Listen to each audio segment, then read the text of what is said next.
Jadi gue tinggal berdua sama adik gue. Ayah dan mama pisah karena ayah gue berkali-kali ketahuan selingkuh sama cewek yang jauh lebih muda darinya. Dan sejak saat itu mereka nggak pernah lagi kelihatan. Sekarang gue udah kerja, adik gue juga udah kuliah. Kita tinggal di kos berdua dekat kampus adik gue. Kadang tetangga suka sampai curiga kita ini orang pacaran tinggal seatap, padahal adik kakak. Adik gue hyperaktif dan cantik. Gak aneh kalau cewek-cewek modelan begini yang jadi paling hits di kampusnya. Gak jarang juga masuk ke akun IG kumpulan mahasiswa cantik. Suatu hari adik gue izin kuliah dan gak pulang tanpa ngabarin. Dia gak biasa begini sebelumnya. Gue coba WA tapi checklist satu. Gue telepon pulsa pun nomornya gak aktif. Malam itu gue khawatir dan cuma bisa berharap dia nginep di rumah temennya, walaupun sebelumnya gak pernah. 48 jam pun berlalu, masih belum ada kabar jelas yang datang dari adik gue. Gue berkali-kali nelpon orang kampus tapi mereka bilang mereka gak tahu. Gue lapor ke polisi dan mereka katanya baru bisa mencari H+5 pelaporan. Jadi selama itu gue berjuang sendirian tanpa bantuan polisi dan tetangga sekitar. 5 hari pun berlalu, gue putus harapan atas kembalinya adik gue. Gue di balkon kos sambil menatap langit, memutar pikiran di kepala gue, apa iya dia kabur karena ngerasa susah tinggal sama gue. Di sunyinya malam terdengar suara mobil datang. Dari kelihatannya sih mobil itu mobil mewah. Mobil itu memasuki gerbang komplek dan mendekati bangunan kos gue. Mobil itu berhenti dan keluarlah seseorang. Gue teriak dari atas balkon, "Ya ampun adek, kamu habis dari mana?" Gue lari turun ke bawah dan nyamperin ke pintu depan.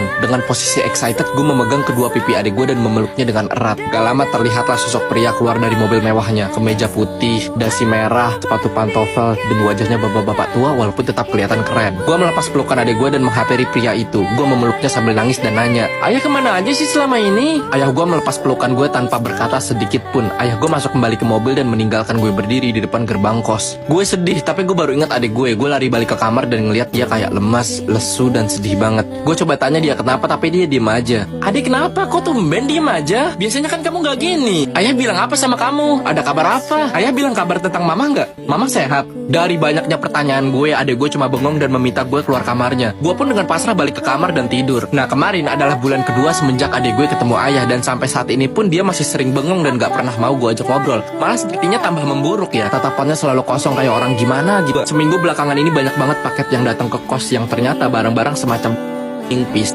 alat-alat besi aneh gitu. Gue juga gak ngerti itu apa. Gue ngomong dalam hati nih, orang mau apa gimana sih, mana alat-alatnya itu kayak alat-alat operasi dokter gitu. Hari ini gue keluar kota, ketemuan sama teman lama gue yang sekarang udah jadi dokter. Kita ngobrol-ngobrol tentang adik gue ini. Apa adik gue trauma dan harus ke terapis? Apa adik gue habis denger cerita yang buat dia sedih? Apa gimana gitu. Temen gue duduk dengan santai di hadapan gue sambil mendengarkan cerita panjang gue. HP gue getar berkali-kali, telepon dari nomor gak dikenal yang digitnya cuma 31110 kalau gue gak salah lihat. Tapi sengaja gak gue angkat karena kita lagi ngobrol serius. Tatapan temen gue itu makin serius ketika gue deskripsiin alat-alat yang dibeli adik gue kemarin-kemarin. Dia nanya banyak ke gue. Semua alatnya besi. Iya, ada yang bentuknya kayak gunting tapi bukan gunting. Iya, ada yang kayak sendok tapi gagangnya panjang banget. Iya ada. Kok lu tahu semua sih? Dia diam sejenak. Tatapan santainya berubah jadi tatapan serius. Gak lama dia ngomong, "Itu perlengkapan buat